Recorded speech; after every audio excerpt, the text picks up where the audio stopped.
തിരുവല്ലയിലെ പച്ചപ്പും കുളിർമയുമുള്ള ഒരു ചെറിയ ഗ്രാമം. ഇവിടെയാണ് നമ്മുടെ അപ്പു താമസിക്കുന്നത്. കുസൃതിയും കൗതുകവുമുള്ള അപ്പുവിന് തൻ്റെ വീടിന് പിന്നിലെ ഈ കൊച്ചു പച്ചക്കറിത്തോട്ടം ജീവനായിരുന്നു.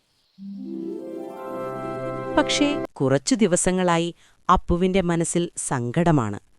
അവൻ ഏറെ സ്നേഹത്തോടെ വളർത്തിയ തക്കാളിച്ചെടികൾ വാടിത്തളർന്നു നിൽക്കുന്നു. കൂടാതെ അവയിലുണ്ടാകുന്ന പൂക്കൾ വിരിയാതെ കുഴിഞ്ഞു വീഴുന്നു.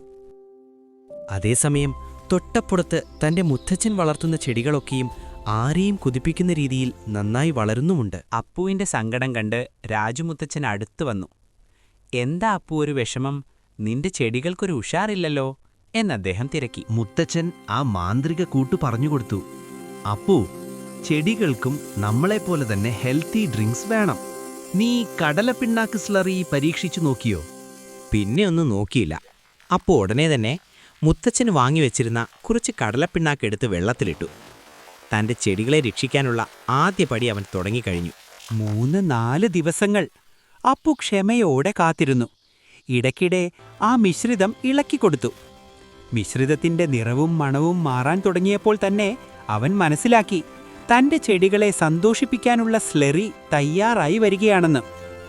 അവൻ ആ സ്ലറി ലായനി 10 ഇരട്ടി വെള്ളം ചേർത്ത് നേർപ്പിച്ചു. വൈകുന്നേരത്തെ ഇളം വെയിലിൽ ഓരോ ചെടിയുടെയും ചുവട്ടിൽ സ്നേഹത്തോടെ അതൊഴിച്ചുകൊടുത്തു. പിന്നീടവിടെ നടന്നത് ഒരത്ഭുതമായിരുന്നു. വാടിക്കിടന്നിരുന്ന തക്കാളിച്ചെടികൾ തഴച്ചു വളർന്നു. ചെടികൾ നിറയെ മഞ്ഞ പൂക്കൾ വിരിഞ്ഞു. അവ പഴുത്തു തുടുത്ത ചുവന്ന തക്കാളികളായി മാറി. അപ്പുവിൻ്റെ തോട്ടം ആരെയും കൊതിപ്പിക്കുന്ന ഒരു തക്കാളിപ്പാടമായി മാറി. തന്റെ തക്കാളിച്ചെടികളിലുണ്ടായതിൽ നിന്നും ആദ്യത്തെ ചുവന്നു തുടുത്ത തക്കാളി പറിച്ച് മുത്തച്ഛന് നൽകുമ്പോൾ അപ്പുവിന്റെ മുഖത്ത് 1000 സൂര്യന്മാരുടെ തിളക്കമുണ്ടായിരുന്നു. സ്നേഹവും പരിചരണവുമുണ്ടെങ്കിൽ ഏതൊരു തോട്ടവും ഇതുപോലെ സുന്ദരമാക്കാൻ സാധിക്കും എന്ന ആത്മവിശ്വാസവും.